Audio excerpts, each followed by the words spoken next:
Right after the exodus of the Israelites from the book of Leviticus. It's the third book of the Bible, and it's set right after the exodus of the Israelites from their slavery, when God brought them to the foot of Mount Sinai and invited Israel into a covenant relationship. Now, they had quickly rebelled and broke that covenant. And God had wanted for his glorious presence to come and live right in the midst of Israel in the form of this tabernacle. But Israel's sin has damaged the relationship. So, at the end of the previous book, Exodus, Moses, as Israel's representative, could not even enter God's presence in the tent. The book of Leviticus opens by reminding us of this fundamental problem. It says, "The Lord called to Moses from the tent." So the question is, how can Israel, in their sin and selfishness, be reconciled to this holy God? That's what this book is all about, how God is graciously providing a way for sinful, corrupt people to live in his holy presence. Now, let's pause for a second and explore this really important idea that God is holy. It's fundamental to understanding this book. The word holy means simply to be set apart or unique. And in the Bible, God is set apart from all other things because of his unique role as the creator of all, as the author of life itself. And so if God is holy, then the space around God is also holy. It's full of his goodness and his life and purity and justice. So if Israel, who is unjust and sinful, wants to live in God's holy presence, they too need to become holy. Their sin has to be dealt with. Thus, the book of Leviticus. Now, the book has a really amazing symmetrical design. It explores the three main ways that God helps Israel to live in his presence. The outer sections are descriptions of the rituals Israel was to practice in God's holy presence. The next inner sections focus on the role of Israel's priests as mediators between God and Israel. And inside of that are two matching sections that focus on Israel's purity. And then right here at the center of the book, there's a key ritual, the Day of Atonement, that brings the whole book together. The book concludes with a short section where Moses calls on Israel to be faithful to this covenant. Let's dive into the book. The first section explores the 5 main types of ritual sacrifices that Israel was to perform. 2 of these were ways that an Israelite could say thank you to God by offering back to God these symbolic tokens of what God has first given them. 3 other sacrifices were different ways of saying sorry to God.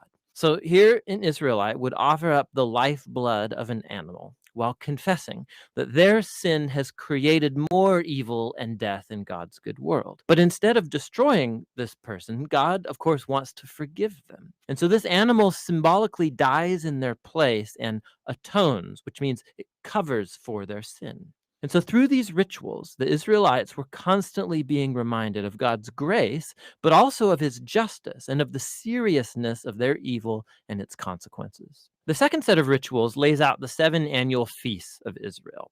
And each of these retold a different part of the story about how God redeemed them from slavery in Egypt and brought them through the wilderness on their way to the promised land. And by celebrating these feasts regularly, Israel would remember who they were and who God was to them. Now, the sections about Israel's priests, you have Aaron and his sons first ordained to enter into God's presence on behalf of Israel. And then in this matching section, we find the qualifications for being a priest. The priests were called to the highest level of moral integrity and ritual holiness because they represented the people before God, but then also represented God to the people. Now, we find out why the priest's holiness matters so much back here in this first section. Right after the family of Aaron was ordained, 2 of his sons waltz right into God's presence and flagrantly violate the rules. And so they are consumed by God's holiness on the spot. It's a haunting reminder of the paradox of living in God's holy presence, because it's pure goodness, but it becomes dangerous to those who rebel and insult God's holiness. And so it's important that Israel's priests become holy, and also that all of the people of Israel become holy, which is what the next inner sections are all about. Chapters 11 through 15 are about the ritual purity required of all the Israelites, and chapters 18 through 20 are about the moral purity of the people. Here's what's underneath all of this purity and impurity language. Because God is holy and he's set apart, the Israelites need to be in a state of holiness themselves when they enter into his presence. This was called being clean or pure.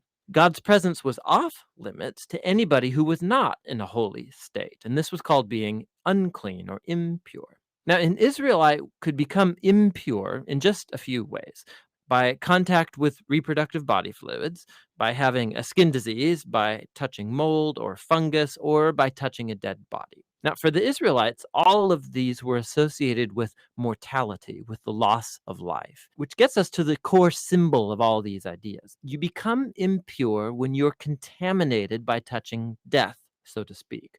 And death is the opposite of God's holiness because God's essence is life.